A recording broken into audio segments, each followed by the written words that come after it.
Hello students, welcome to my 20th video. Here in this video we are going to continue with this lesson which we had started in the previous video. So let us continue with a short recap. You all must be remembering that the lesson is based on environment. The unit is environment and the lesson is based on a place called Ranikhet in Uttarakhand, and the writer has written about her one day experience when there was a sudden rain, and there was a complete change in the weather. So that we had done, and how beautifully it is explained here. So we are going to continue with this next part of the chapter. We had left here somewhere. So there we were doing that after the rain, there was a complete change in the weather. The sun rays had started shining everywhere, and the clouds had started flowing, and there were colorful flowers everywhere, and the things were looking very bright and beautiful. So that we had done. So let us now see the next part from here. We too went out for our daily walk. Amazingly, there was to be found neither a puddle nor a muddy patch. The soil being rocky and sandy either dried easily or the water made its way downhill. So this is, we remember that the rain had stopped and there was a change in the full surrounding. Sun had come out and there was light everywhere, and everything was looking very fresh and colorful. So the family of the narrator, they went out for their daily walk, and there they found neither a puddle nor a muddy patch.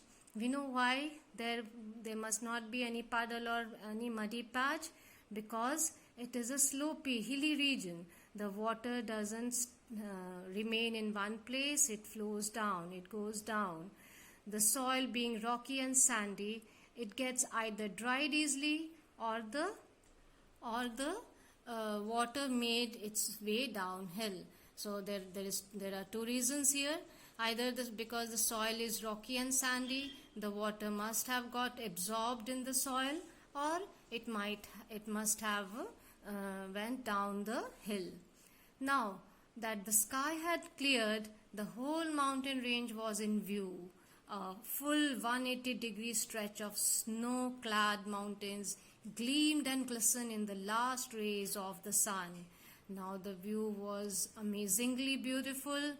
The sun was shining bright, and the mountain ranges were all clearly visible. We know before, when it was raining, due to haze, the things were not visible. The mountain range, even the passage was not visible to them.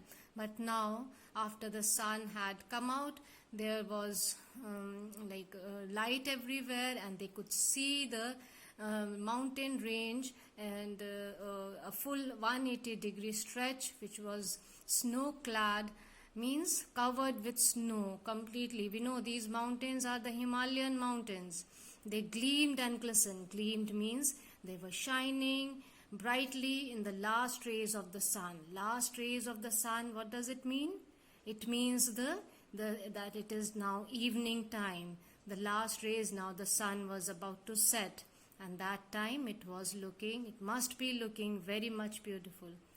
We stood mesmerized. Mesmerized means spellbound.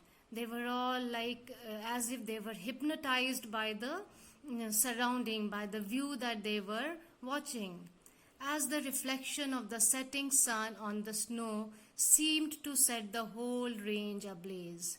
Now it was looking mesmerizing to them, the setting sun on the snow.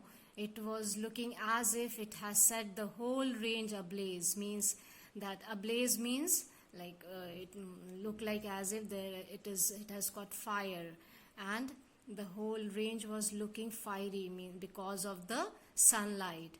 So that must be looking beautiful. The orange glow began to spread and smeared itself on the surrounding clouds. the orange glow. What is that orange glow? Orange glow means the light of the sun, the evening light, particularly the evening light of the sun. It got spread on everywhere, even the clouds, and slowly yet steadily mingling with the darkness as night gradually let down her curtains.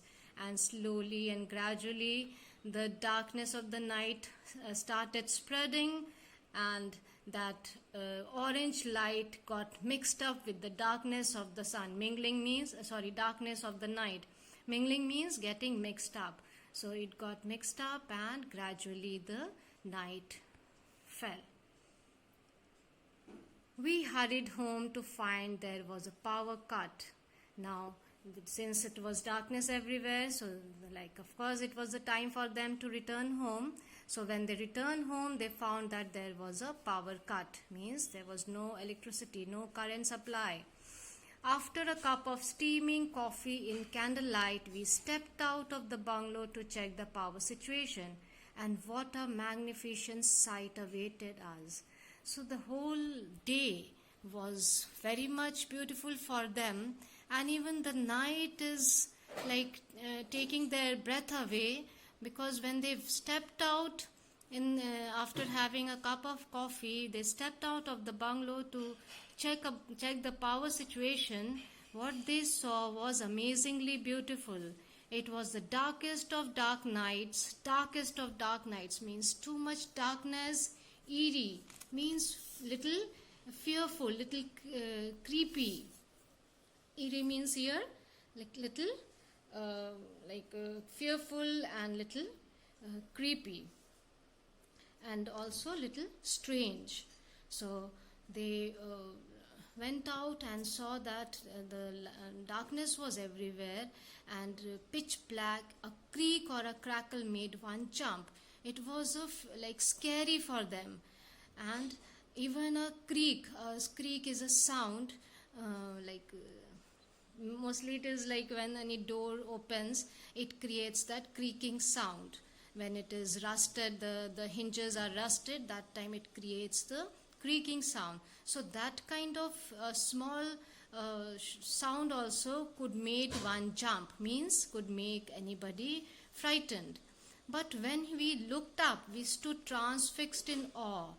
What they saw when they looked up in the sky, they were transfixed, means they could not take away their eyes, and that was surprisingly beautiful. Looking at the star-spangled dark dome above, what they saw, the sky with, so what they saw, the star-spangled dark dome above. That is, the dome means the sky, which we know dome means actually the hollow upper half of a sphere. That is, so here it was looking like a dome, a dark dome with stars covered everywhere. That is, the sky covered with stars everywhere. Never ever had we seen a million brightly lit stars, and at such close quarters. They had never seen such a beautiful sight, such dark night with stars shining brightly. That was really taking their breath away. We just had to stand on our toes to touch them. It was looking as if they could easily touch the sky. It was looking so closer to them. In that celestial aura and the ethereal beauty of the surroundings, the tumult of emotions within was hard to express. Only a soft thank you escaped my lips. So that is a very deep expression here. The narrator has expressed her feelings in a very precise and very beautifully. What we see? We just had to stand on our toes to touch them.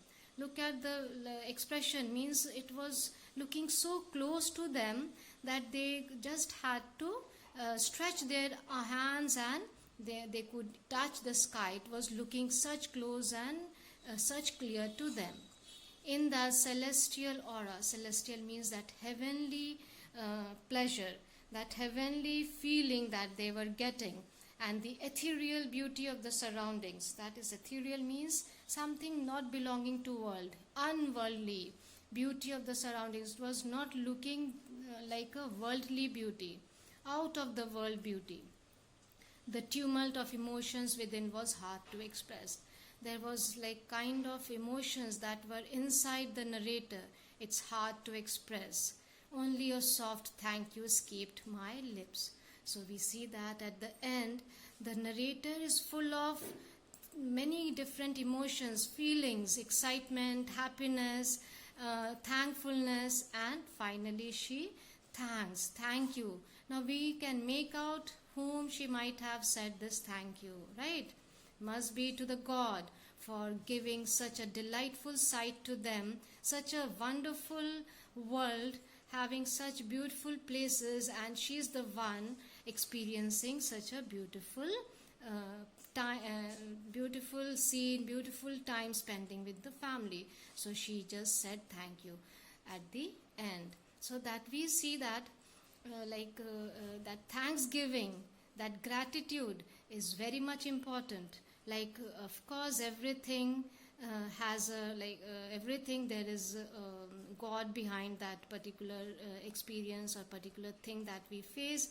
And here she felt thankful to God for giving her this wonderful life, wonderful time to spend the time with nature and with the nature and experiencing such beautiful day. So that is all here we see. All about the environment, all about this hill station, which is of course wonderfully written here. And I hope you must have enjoyed the explanation and the lesson as well. So I just want you to, I'll be marking some words apart from the words given here. I'll be marking some words and sending you in the assignments to write those words as well in your copies, and then we'll give you the assignments and discussion of question answers in the next video. Till then, I want you to listen to these two videos of this lesson nicely and get prepared for completing your question answers. So till then, take care and have a good day, and God bless you all.